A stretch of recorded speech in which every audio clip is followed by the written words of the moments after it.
A somewhat disappointing ending to the highly anticipated Hanoi summit has led to a familiar finger-pointing routine. In a press conference Thursday afternoon, the U.S. president said he had to walk away from Pyongyang's proposals. Basically, they wanted the sanctions lifted in their entirety, and we couldn't do that. They were willing to denuke a large portion of the areas that we wanted, but we couldn't give up all of the sanctions for that.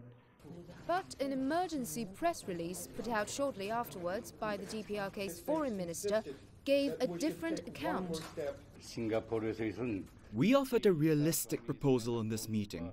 If the United States removes partial sanctions, mainly the articles of sanctions that hamper the civilian economy and the livelihoods of our people in particular, we will permanently and completely dismantle all the nuclear material producing facilities in the Yongbyon area. The framework in question is a simple one: lifting sanctions in exchange for dismantling weapons facilities. But the question of how far each side was willing to go proved a difficult one to answer. The Yongbyon plant is one of the largest in the DPRK and is where most of the country's uranium enrichment experiments take place.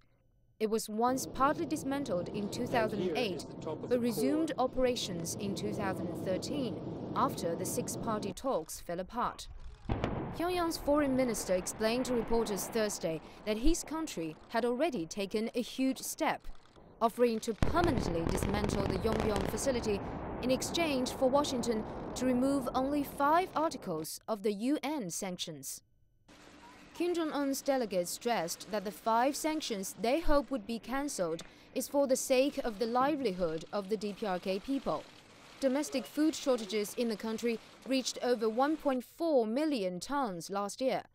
Washington's economic blockade would make it harder for humanitarian aid to reach those who need it the most.